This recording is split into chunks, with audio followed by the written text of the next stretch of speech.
Greetings to those who watch below. Before today's video, I just want to remind you all, if you hadn't heard, within the next month I will be releasing my brand new podcast with my co-host Alan. It's going to be an exploration of those creepy and dark things in this world that I'm sure we all love. It'll be called Dark Times, and stay tuned to the channel to find out exactly when it will be coming out. Today's video though, we will be looking at some truly terrifying urban exploration stories. So pack your bags, grab a knife for safety, and let's begin. It started several years ago. Me and my friends' interest in urban exploration, that is. I was a junior in high school at the time, which was when everyone started to earn a lot more freedom, so we took the chance to be out late whenever we could. Now keep in mind that I live in a major city in central Colorado, so the nightlife is never lacking. We could always find something to do, and were especially drawn if there was an element of danger. We wouldn't always plan these trips, but we made sure as hell that if we were going into any old building in the dark, we would have a knife and a flashlight for safety. We never really had to defend ourselves, but we came very close one evening. It must have been around November, because there wasn't yet snow on the ground, but it was chilly. Directly across the street from the abandoned hospital, which we have hypothesized is still around from the tuberculosis era, is a hospital that is newer and in use. The two are connected by an underground tunnel, which I can only assume was a way to move bodies without alerting the patients. We had been inside the hospital a few times, but never found anything strange, only the occasional sign of others having been or lived there. What was piquing our interest that night was the abandoned library next door to that hospital. It was connected, but only by exterior walls. To get inside, you couldn't cut through the hospital, but instead had to hop over a tall wall and climb a very high fence. A few of us had backpacks, containing the aforementioned safety precautions and a couple of bottles of water. A little ways off the road, it was dark if you clung to the buildings. We did for a while before stepping behind a small patch of shrubbery, which we determined was an easy way over the first wall, since the only other way to gain access was by a chained unclimbable gate at the bottom of a set of stairs facing away from the ledge. Both were parallel with the library, so when tucked back in that corner behind the bushes, no one could see us from the street. I don't believe I went first, but I didn't remain behind to be last over the wall. It was too high up for me to jump and haul myself over, so I resorted to stepping on a pipe jutting out somewhere lower along the wall. It gave me a bit of a needed boost, and I was soon up and over, moving into the library's courtyard. Another girl and I waited for our two other friends to join us. Upon an initial glance over the courtyard, there was no obvious way in. To our right was a dilapidated fountain, which I took joy in imagining spring forward a spray of water from its detailed stonework in the brighter summer months, people laughing and talking with the surrounding trees bringing them shade. Now, however, it had been in long disuse, and the earth at our feet was cold and hard. There were no signs of another soul for years, save the 15 chain-link fence directly in front of us, separating the courtyard in half. I could tell it hadn't seen the same weather as the rest of the courtyard, because the metal showed no signs of rust. That must be our way in, we agreed, because with a fence like that, someone obviously wanted to keep us out. We hurled our bags over the fence, hearing them clank on the ground rather silently due to their lightness. I was the third over, because I have a slight fear of climbing, and it took a bit for me to mentally prepare myself. I made it to the top of the fence in short time, then sat at the top straddling it with a leg either side. I had two girls on the other side in front of me, and one behind me who was telling me to hurry up. I spent a good couple of minutes up there doing another mental preparation and some deep breathing, then climbed down to wait for the last girl. At the time, I was thinking that had been one of the scariest things I'd done in a while, because I tend to avoid climbing at all costs. Of course, this is an irrational fear as I've never fallen, but that phobic fear didn't even compare to what happened next.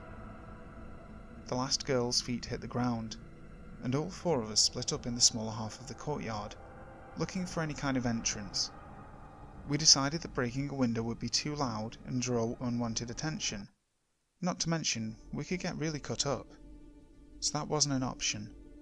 Searching for a little longer, we didn't find anything that looked remotely plausible, until we found a grate near the base of where two walls met. I couldn't believe we hadn't noticed it before, and upon closer inspection, the grate was already moved slightly from its resting place, so it would be easy to lift the rest of the way. The smallest and least fearful of our group went first. After moving the grate, there was another small drop down. It was no more than 3 feet down and 2 feet wide, but inside there was another drop down, where we could see into the library basement. She hopped down into the small square landing, only to almost immediately freeze. We looked amongst ourselves, wondering what was wrong. "There's a guy down there," she said. "What? Where?" "I can see his outline," she said. I leaned forward and tried to make out a shape, but it was further down than my line of sight permitted, and too dark. "Hello?" she called out. He responded the same, asking who we were. Just a couple of chicks," she spat out bluntly. What he said next sent chills down my spine, and it was as if I could feel the darkness radiating out of that hole in the ground. All of a sudden, it was very still and quiet, like that darkness had spilled out and weighed all of us down in that gloomy courtyard. He said, in what I can only describe as a lustful tone dripping with ill intent, "I'm addicted to following the sound of women's voices." My friend looked over at us blankly, but there was nervousness underneath, unease. Something in his voice sounded like it wasn't an empty threat, like he wasn't just saying something creepy to get us to leave. She looked back to where he was, and said lowly, "That's not cool." The guy under that dark earth began laughing maniacally, and not in the kind of way that a really good actor does, in the way that we could feel his utter insanity hit us like stale air. We looked at each other for what felt like hours in that gloomy courtyard, but I knew it was only a couple of seconds, because we all exchanged, without even speaking, that we had to get out of there, and now. I was not about to risk some nutcase coming after us, even if we did outnumber him. My friend scrambled up out of the landing, and I was never over a fence faster in my life. 15-foot potential fall, and I didn't even have time to think about it. We didn't stop running until we were on that street, and halfway down the block, out of breath. I can still hear that laugh. So, when I was 17 or so, I decided to become a novice urban explorer. I live in rural Minnesota, so there's no shortage of abandoned places to visit if you know where to look. Anyway, my boyfriend at the time lived in a tiny community just north of Nowthen, Minnesota, which had a 2-story house that had been abandoned for about 10 years. The story was that a tree fell onto the side of the house during a storm, and the guy didn't want to pay for the repairs, and just left. We talked about exploring the place, but since there was a convenience store right across the street, to evade detection, my boyfriend pointed out that we had to go at night. We set our time to explore on Friday the 13th of that year. The crew we had was me, my boyfriend, and 3 other guys. While my boyfriend and I were waiting for our friends, we got a call from them saying that the front wheel straight up spun off their car and they needed a ride. I'm not a particularly superstitious person, but it kind of seemed odd to me, seeing as the driver took really good care of his car. Anyway, fast forward to the action. It was around 10 o'clock at night, and my boyfriend parked his car on a dirt road about a quarter mile away from the house. We hiked in and decided to look in the backyard first. It was really overgrown, with waist-high prairie grass, and was generally uneventful, until we looked into the back windows of the house. One of them seemed to go in a pantry, where there was still canned food on the shelves. The door to the pantry was open, and from there we could see a full set of living room furniture, couches and all. This kind of leaves me to disbelieve the whole "he left because of the fallen tree" thing. It seemed like the guy who lived there left in a hurry. Our original plan was to go in through the back door, but it was locked with some industrial grade shit. We went around to the front of the house, which had a screen enclosed porch. Thankfully, that was unlocked, and we were able to look around the porch area. Knee-high stacks of Life magazines were absolutely everywhere, some of them dating as far back as the 80s, weather-worn and chewed through by animals. After fooling around in there for about 10 minutes, we decided to go inside. Naturally, being this 17-year-old girl in a group of 19-year-old guys, I was elected to be the one to open the door. As soon as I put my hand on the doorknob, I heard a noise from the other side of the solid oak door.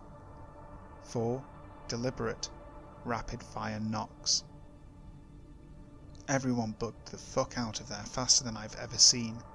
We ran the entire way back to my boyfriend's car, but it wouldn't start. Everyone was afraid to go outside, and one of my friends kept claiming that he heard footsteps coming towards us. After a few long minutes, my boyfriend's car finally started, and we punched it back to his house. Once we got back there, everyone had their speculations about what the fuck was on the other side of that door. My personal theory was there was a squatter inside that saw us snooping around and wanted to scare us away. I know that dilapidated houses can make weird noises, but the knocks we heard were very deliberate, not something a structural shift or animal could make. To this day, I have not visited that house again, or any other abandoned house in the area. So kids, if something seems like a bad idea, it probably is.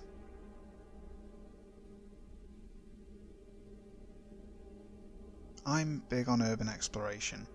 Looking around man-made structures and sites really interests me. I don't often get the chance to explore big and actually abandoned places.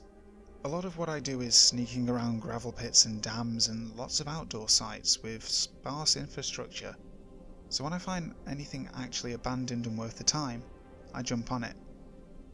This all happened 2 days after Christmas of 2014. My experience scared the living hell out of me.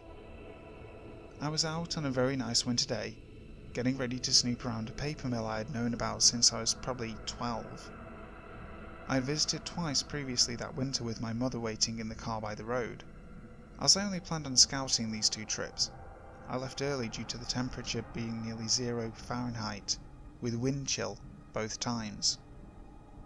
This time was different though. My mother parked the car a few blocks away at a park, and we walked down to the mill as this week was still cold and snowy, but nice enough to check the place out in full. We took some pictures around the outside of a structurally unsound building, which we refused to enter, and I couldn't help thinking that I heard footsteps way around the other side of the building, but I blamed it on water sloshing in steam tunnels that I knew existed under this portion of the site. 10 to 15 minutes later, we had finished up by the old building and headed into a large machine hall through a loading dock. At this point, I no longer heard footsteps, but was still wary, as the area I heard them coming from was now only some 250 feet away, connected by a courtyard. We worked our way further into the machine hall, and I started setting up for a shot. Here is where, in my opinion, it got downright scary. We heard a loud crash in one of the rooms coming off the courtyard and into the machine hall. Needless to say, we ran. After running back through the building, we jumped out of the loading dock that we had entered and started running across a small overgrown lot to the fence. Once we got out here, I heard 2 yelling voices coming from the loading dock. My mother claims she never heard these, and we ran another 200 feet or so, and upon reaching the fence, we ducked through. No one came out of the building to our surprise, but we waited behind a pile of wood chips just to be sure. When we thought it was safe, we started back down the road to our car. I set down my tripod for one last picture and noticed a dark blue SUV parked and running right next to a locked gate. I couldn't tell if anyone was inside, however. We took one long look at the beautiful setting sun shining through the darkening buildings and left. I thought absolutely nothing of the idling SUV until I started lurking online and realised how odd this all was. If you think that it was a security vehicle, it wasn't. This site is not guarded and is in an isolated area from the town it's in. It only receives official visits from the EPA in the summer to do testing, and I can assure you this was neither a security vehicle or an EPA vehicle.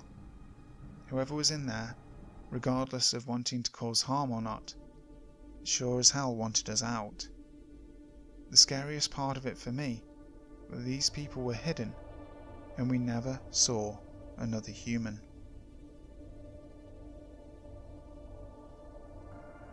I am an avid and experienced urban explorer. I have visited many different abandoned sites.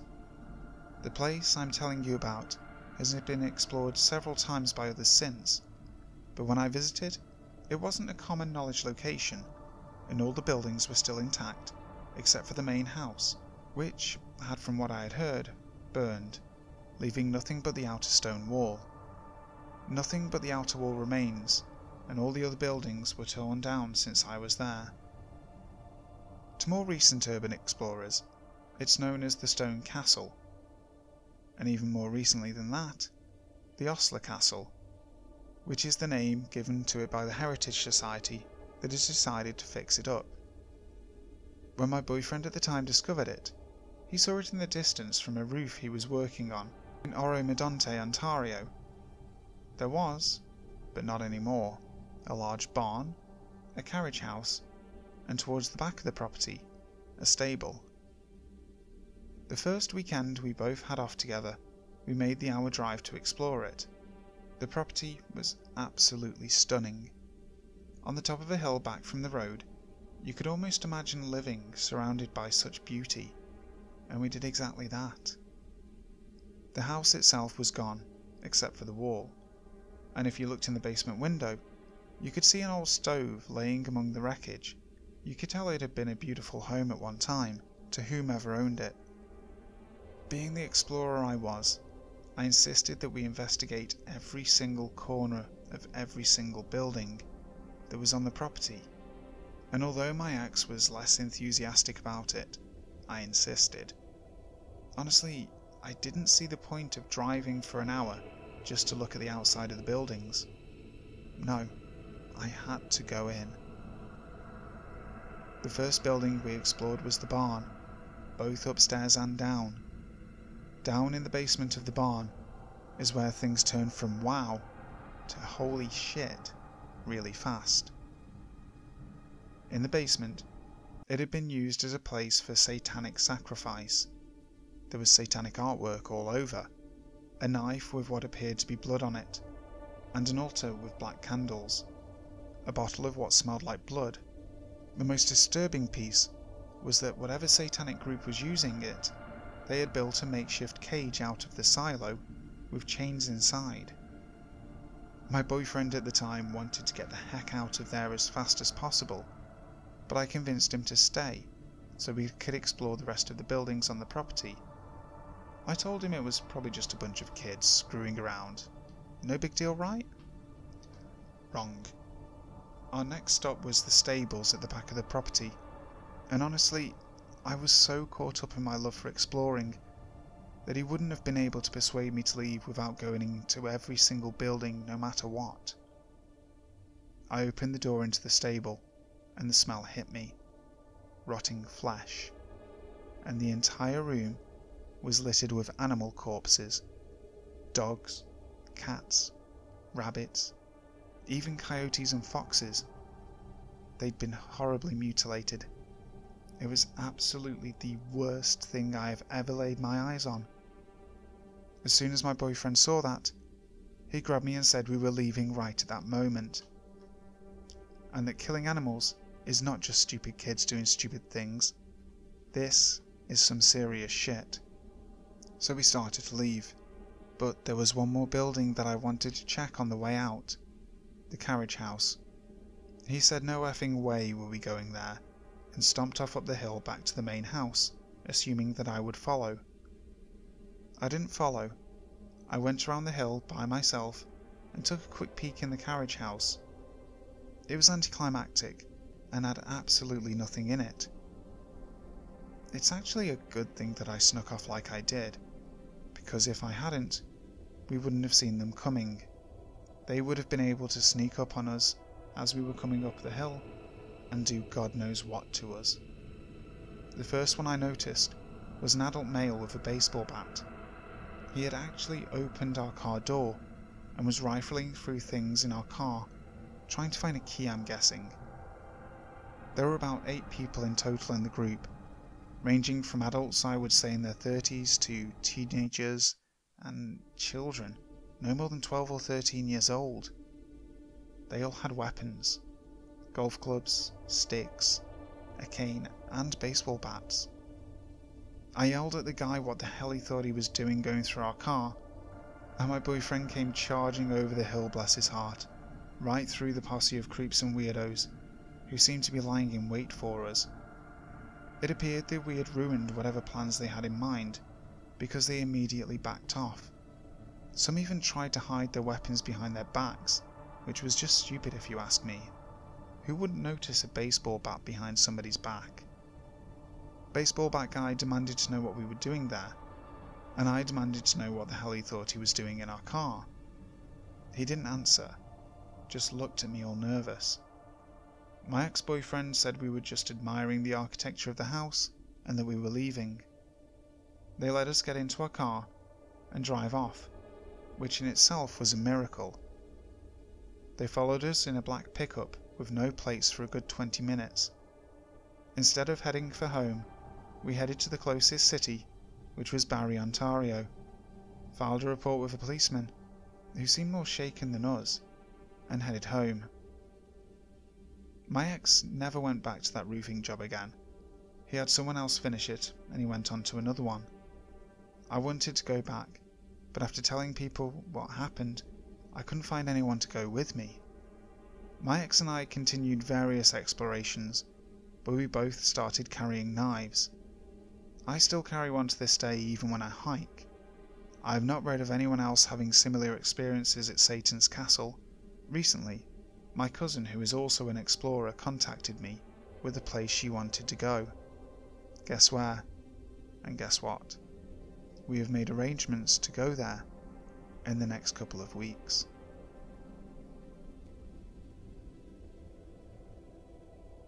Thank you so much for listening to today's video. I really hope you enjoyed it as much as I enjoyed telling it. Some of these stories are seriously creepy and I would not want to be in an abandoned place like that myself. If any of you guys are urban explorers, I'd love to hear about it in the comments. Also, don't forget to leave a like on the video, and if you haven't subscribed to the channel, that way you will be able to check out the new podcast coming very, very soon. And also hit the notification bell, that way you will be first to know when a new video comes out on the channel. As always, you can contact me by social media or email, especially if you've got a story that you want to share. I always enjoy reading them, even if it's just to myself. So, until next time, sleep tight.